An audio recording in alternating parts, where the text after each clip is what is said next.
Hello दोस्तों, पुनः आपका फिर से स्वागत है एक नई वीडियो के अंतर्गत। और इस वीडियो के अंतर्गत दोस्तों जो हम लोग बात करने वाले हैं वो दो तीन महत्वपूर्ण बिंदुओं के बारे में बात करने वाले हैं। एक तो दोस्तों आप लोगों को पता ही है कि पिछले कुछ बीते हुए दिनों के अंतर्गत BEd versus NIOS DElEd student जो है उन दोनों को ही उच्च न्यायालय ने क्या कर दिया है, प्राथमिक शिक्षक भर्ती से बाहर कर दिया। यहां तक कि शिक्षक भर्ती से भी बाहर कर दिया गया है एनआईओएस डीएलएड वालों को।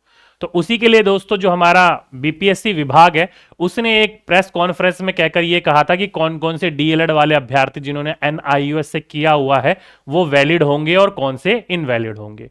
ठीक है, तो उसी के लिए दोस्तों अब इन्होंने काटा छटनी करनी शुरू कर दी है। यानी कि जो बीपीएससी 2.0 भर्ती हुई थी उसमें से अगर आपने एनआईएस डीएलएड से किया हुआ है तो आपका पूरा का पूरा जो विस्तारित जानकारी है आपकी वो मांगी गई है। क्यों? ताकि उन बच्चों से छांटा जा सके, उन बच्चों को निकाला जा सके, पहले ही फिल्टर किया जा सके जिन्होंने एनआईओएस डीएलएड से किया हुआ है। तो भाई कक्षा 1 से 5 या कक्षा 6 से 8 में आपने एनओएस डीएलएड से फॉर्म फिल करा था और आप इनकी क्राइटेरिया के अनुसार फुलफिल नहीं करते हो तो आपके ऊपर पूरा खतरा है, आप लोगों को वहां पर रिजल्ट से पहले ही बाहर कर दिया जाएगा। मेरे हिसाब से दोस्तों इसको पहले करना चाहिए था, इनको एग्जाम लेने से पहले, ताकि उन बच्चों का या उन विद्यार्थियों का एग्जाम देने का जो है झंझट वो ना पड़ता। ठीक है, लेकिन कोई बात नहीं, इन्होंने जब करा हम उसी को ही मान लेते हैं और डिटेल जानकारी क्या है उसके बारे में बात करेंगे। साथ में ही दोस्तों आपका जो पूरा का पूरा परीक्षा हुआ था इसकी आंसर की आ चुकी है, आंसर की चैलेंज करने का भी इन्होंने पोर्टल ओपन कर दिया है, उसके बारे में बात करेंगे। साथ ही साथ में दोस्तों ये जो सुप्रीम कोर्ट के ऊपर न्यायालय ने अपना पूरा का पूरा जजमेंट दिया था उसमें एक नोटिस घूम रहा है एनसीटी का, जो कि कह रहे हैं कि एनसीटी ने जो है इस चीज को वैलिड मान लिया है और एनसीटी इस चीज को क्या कर रही है, अब इसी के अनुसार कार्य करेगी आगे। और साथ ही साथ में जो बीपीएससी 2.0 हुआ है इसका रिजल्ट कब तक आएगा, तो इन तीन चार चीजों के ऊपर हम लोग बात करेंगे। तो जैसे कि आप अगर अपने वेबसाइट के ऊपर आते हो, ऑफिशियल वेबसाइट के ऊपर, तो देखो दोस्तों आपके साथ कुछ कुछ नोटिफिकेशन देखने को मिलेंगे। जैसे कि आप लोग किसी भी प्रकार के आंसर की में ऑब्जेक्शन है तो आप लोग कर सकते हो आंसर की चैलेंज करने के लिए। और साथ ही साथ में दोस्तों यहां पर दिया हुआ है क्या, important notice school teacher competitive exam के लिए जिन्होंने 1 से 5 और 6 से 8 के अंतर्गत डीएलएड के अनुसार अपना पूरा का पूरा ये फॉर्म भरा था, उनके लिए 16 से लेकर 18 के बीच में, यानी कि आज कल और परसों 3 दिन दिए गए हैं। और इन्होंने कहा है इसको सबसे पहले सर्वव्यापी मानते हुए इसके ऊपर कार्य करना है सभी के सभी शिक्षक विद्यार्थियों को। क्या कहा है इन्होंने, आइए मैं आपको डिटेल में समझा देता हूं ये पूरा का पूरा नोटिस।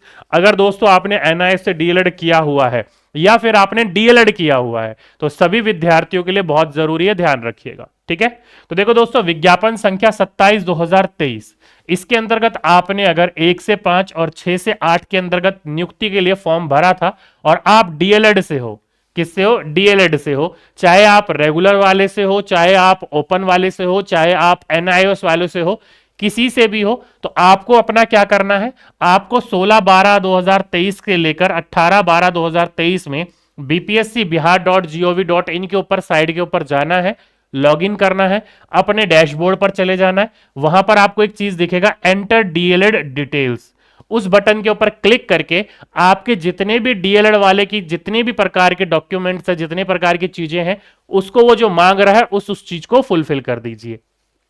सिंपली आपसे ये पूछेगा डीएलएड आपने कब किया था, कहां से किया था, पासिंग ईयर क्या है और साथ ही साथ में कॉलेज का नाम क्या, और कुछ नहीं। तो जहां तक ख्याल है ये डीएलएड को क्या कर रहे हैं, रेगुलर वालों को अलग छांट रहे हैं और एनआईएस वालों को अलग छांट रहे हैं।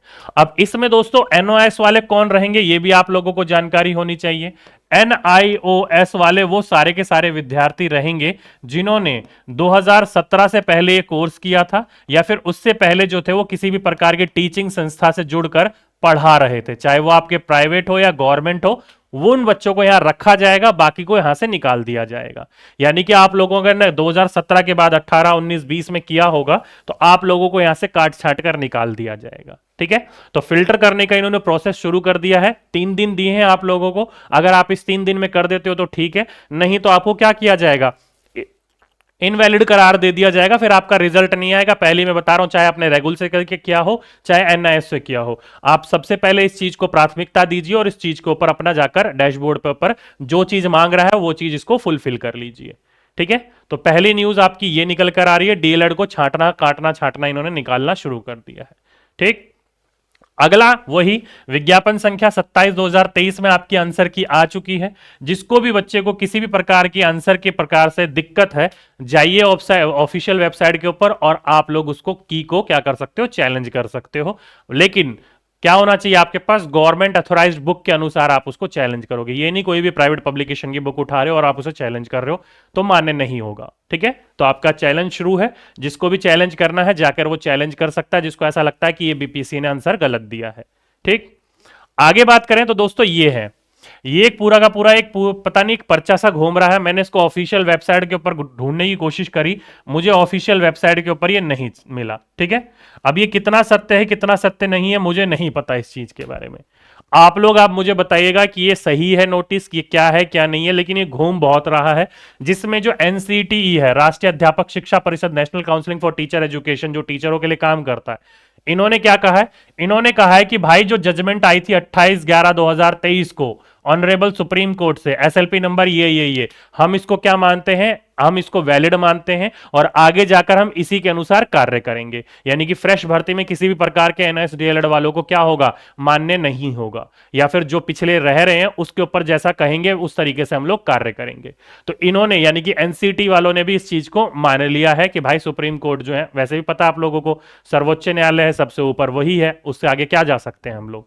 ठीक है, तो एनसीटी ने तो मानना शुरू कर दिया है, बाकी बच्चों को भी अब मानना शुरू कर लेना चाहिए, क्योंकि बच्चे कह रहे हैं हम दिल्ली जाएंगे, हम यहां जाएंगे, हम इस संस्था से जुड़ रहे हैं। कुछ नहीं कर रहा कोई संस्था।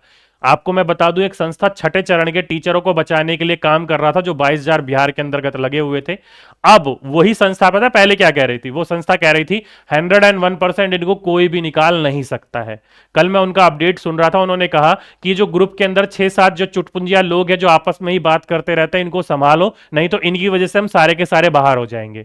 मतलब वही है संस्था, ये कुछ नहीं है बना बुनू के, वही है अपना पैसा बटोर लेती है, चंदा बटोर लेती है। अगर वहीं पर ही चंदा आ गया 20-25 लाख का, तो 10 लाख का काम करेगी, 15 लाख अपने जेब में डाल लेती है।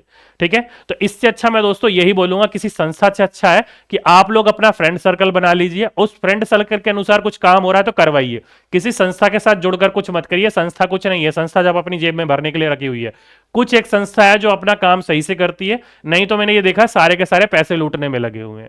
ठीक है, और बाकी जिस संस्था की मैं बात कर रहा हूं आप लोग समझ गए होंगे, नहीं समझे तो मैंने काफी उन बच्चों के रिव्यू सुने जो उन संस्था से जुड़े हुए हैं, कहते हैं कुछ नहीं, ये बस यूं ही फटचिरी है, बस अपना पैसा ले लेते हैं, जेब भर लेते हैं, हो गया।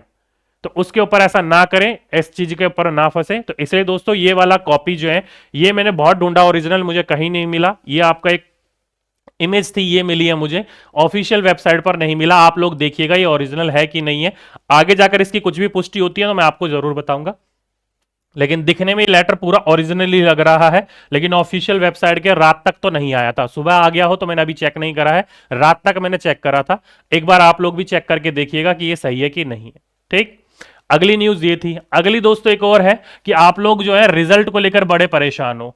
कहा जा रहा था कि रिजल्ट जो है वो जनवरी तक आपको देखने को मिल जाएगा, आपका मिड तक। लेकिन भाई अब जो है ये कह रहे हैं जनवरी छोड़ो, हम लोग कहां, हम लोग परीक्षा फल दिसंबर माह के अंत तक दे देंगे। देखो पूरे लेटर में, ऑफिशियल बीपीएससी का लेटर है और शिक्षा विभाग का, वहां पर इन्होंने कहा है कि हम दिसंबर के अंतिम माह तक, यानी कि अप्रोक्सीमेटली लास्ट वीक तक आपको रिजल्ट आपका देखने को मिल जाएगा। अभी आधा महीना है, आराम से रिजल्ट दे सकते हैं भाई। जिस हिसाब से इन्होंने पिछली बार काम करा था और अभी काम कर रहे हैं, मुझे लग रहा है आराम से रिजल्ट दे देंगे ये लोग। तो आप लोगों का रिजल्ट के लिए आपको इस बार ज्यादा वेट नहीं करना पड़ेगा, आपको रिजल्ट इसी माह में अंतिम तक देखने को मिल जाएगा। और जनवरी तक हो सके तो आप लोगों की काउंसलिंग होकर आप लोगों को ट्रेनिंग पर भी भेज दिया जाएगा। आप लोग अगले महीने जो फाइनेंशियल ईयर आएगा अप्रैल से, मुझे लगता है स्कूल में पढ़ाते हुए मिलोगे आप लोग। ठीक है, तो ये थी दोस्तों कुछ आपके लिए अपडेट आज की, चाहे वो एनसीटी की तरफ से हो, चाहे एनएस डीएलएड वालों की कक्षा 1 से 5 और 6 से 8 बीपीएससी की तरफ हो, या आंसर की को चैलेंज करने की बात हो, या उसके रिजल्ट की बात हो। उम्मीद करता हूं आप लोग अच्छे तरीके से सारी चीज से वाकिफ हो गए होंगे। तो अभी के लिए, आज के लिए दोस्तों बस यही था आप लोगों के लिए कि क्या क्या अपडेट निकल के आ रहे हैं। बाकी इससे रिलेटेड, जैसे कि ये, इससे रिलेटेड मुझे कोई ओरिजिनल मिलेगी कॉपी तो मैं आप लोगों को अपडेट दे दूंगा। बाकी मुझे जिस बच्चों को इस चीज के बारे में थोड़ी जानकारी हो दोस्तों, नीचे मुझे कमेंट बॉक्स में लिख दीजिएगा, हाँ सर ये रियल है। आखिरकार एनसीईटी ने भी मान लिया है इसको कि हम लोग इसको बाहर कर रहे हैं। बाकी अगर किसी को पता हो इसके ओरिजिनल के बारे में तो मुझे बताइएगा, मुझे साइट पर नहीं मिला ये अभी तक। ठीक, तो चलिए आज के लिए, अभी के लिए बस इतना ही। आपसे फिर मुलाकात होगी एक नेक्स्ट वीडियो में। जब तक के लिए सभी दोस्तों को धन्यवाद।